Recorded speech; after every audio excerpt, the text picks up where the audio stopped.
नगरच्या चांदणी चौकातला उड्डाणपूल पुन्हा एकदा अपघातासाठी कारणीभूत ठरलाय। या चौकात असलेले अँगल ऑफ इन्क्लिनेशन हे चुकीचे असल्याचे आतापर्यंतच्या अपघातामध्ये स्पष्ट झालंय।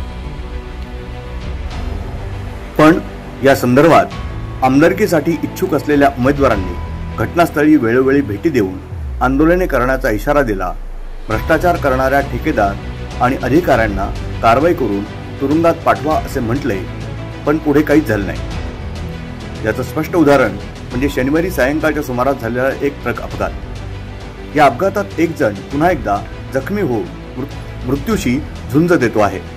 आज आपल्या नगर शहराच्या जो आपल्या शहरातून उड्डाणपूल जातो चांदणी चौक येथे आज परत एकदा एका अवजड वाहनाचा ट्रकचा जी ट्रक C4X ब्लॉक्स जे बांधकामाला वापरलं जातं ती ही गाडी इथून जात असताना त्याच टर्निंगवर चांदणी चौकाच्या तिचा तोल गेला आणि त्या गाडीची पलटी होऊन जी संरक्षक भिंत आहे या उड्डाणपुलाची ती सुद्धा तुटली थोडीशी आणि तिथून सगळे ब्लॉक खाली पडले।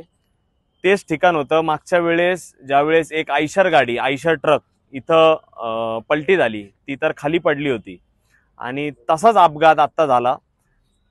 सुदैवाने कुठली जीवितहानी झाली नाही, परंतु हे अवजड वाहन कशा पद्धतीने सोडलं गेलं। खरं तर ही गाडी आम्ही जे विचारपूस केली पिंपरीला जात होती।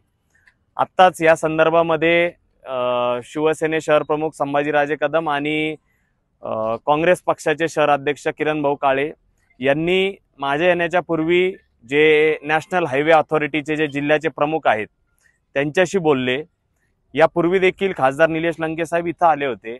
त्यांनी सुद्धा संबंधित जे अधिकारी आहेत जो मागचा अपघात घडला होता त्याच वेळेस व्यवस्थित काय काय पावलं उचलले पाहिजे, कारण टर्निंग आहे आणि इथं वेळोवेळी असे अपघात होतात। आता जवळजवळ हा 5वा-6वा अपघात असेल, तर त्याच्यामुळं आम्ही संदर्भात या बोललेलो आहे। ते अधिकारी म्हटले की आम्ही 1-2 दिवस नाही आहोत, सोमवारी यांना काय प्रश्न विचारायचे, संबंधित कुठल्या अधिकाऱ्याला जबाबदार धरायचंय ते आम्ही या ठिकाणी सोमवारी बघणार आहोत। आज परत एकदा दुर्दैवी घटना या नगर शहराच्या फ्लायओव्हरच्या संदर्भात घडली।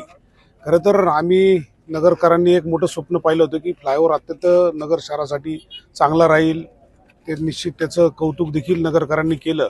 पण वेगळंच घडतंय, 6 ॲक्सिडेंट झाले, गाडी वरतून खाली पडायची आणि खाली पडल्यानंतर देखील लोक मृत्यू पडलेत।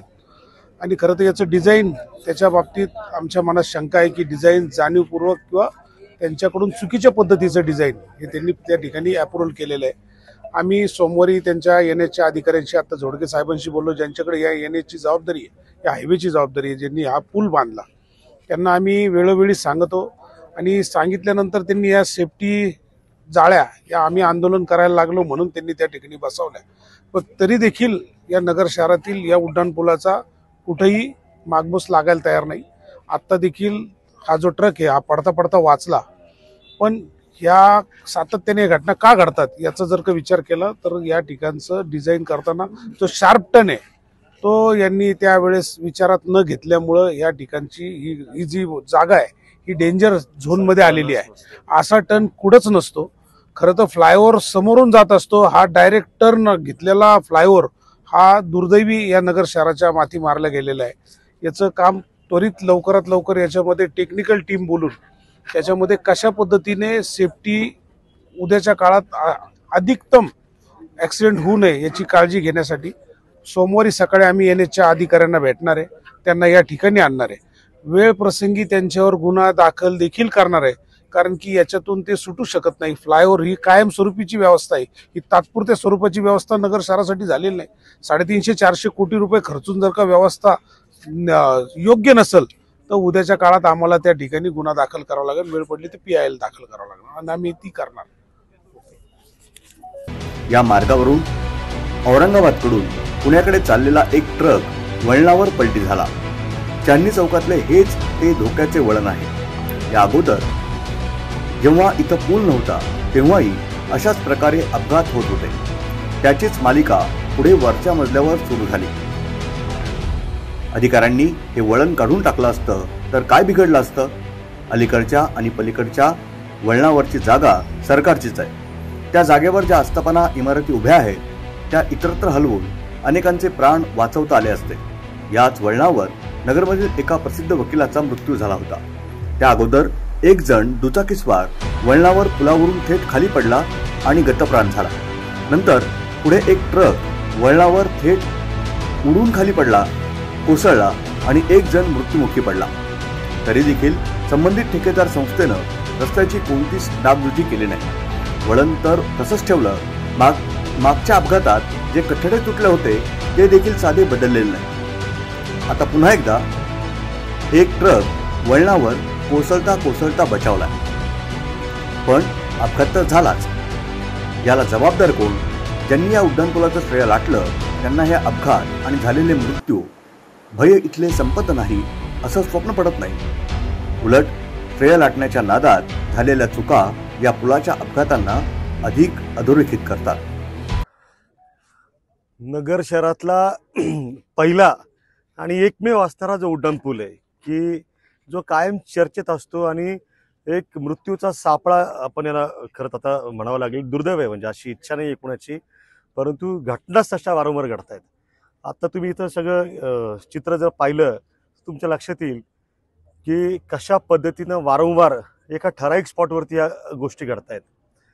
या ठिकाणी जे काही याचं डिझाईन केलं गेलं ते डिझाईन सिव्हिल इंजिनिअरिंगच्या दृष्टिकोनातनं सदोष अशा पद्धतीचं आहे असा आमचा थेट आरोप त्या ठिकाणी आहे.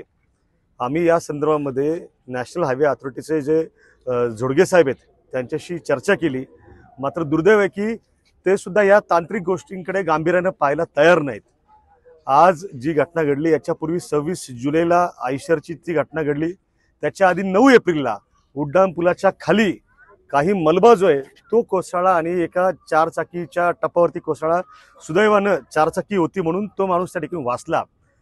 याच्या आधीच्या घटनेमध्ये तर एक दुःखद घटना घडली, दुचाकीवरची घटना त्या ठिकाणी घडली. आज जे ब्लॉक पडले, वजनदार ब्लॉक आहेत, एखादा त्या ठिकाणी रात्रीची वेळ आहे, थोडंसं उशिराची वेळ आहे, हे जर दिवसा घडलं असतं किंवा आत्ताही त्या ठिकाणी कुणी असतं तर जीवानिशी त्या ठिकाणी व्यक्ती गेला असता. निश्चितपणे या बाबतीमध्ये जर त्या ठिकाणी नॅशनल हायवे अथॉरिटी गांभीर्यानं दखल घेणार नसेल तर महाविकास आघाडीच्या माध्यमातून त्या ठिकाणी या बाबतीमध्ये कठोर पाऊल आम्ही लोकांच्या जीवाच्या रक्षणाच्या हिताच्या दृष्टीनं उचलण्यासाठी मागं पुढं पाहणार नाही असा इशारा या निमित्तानं आम्ही तिन्ही पक्षांच्या वतीनं या माध्यमातून देतोय.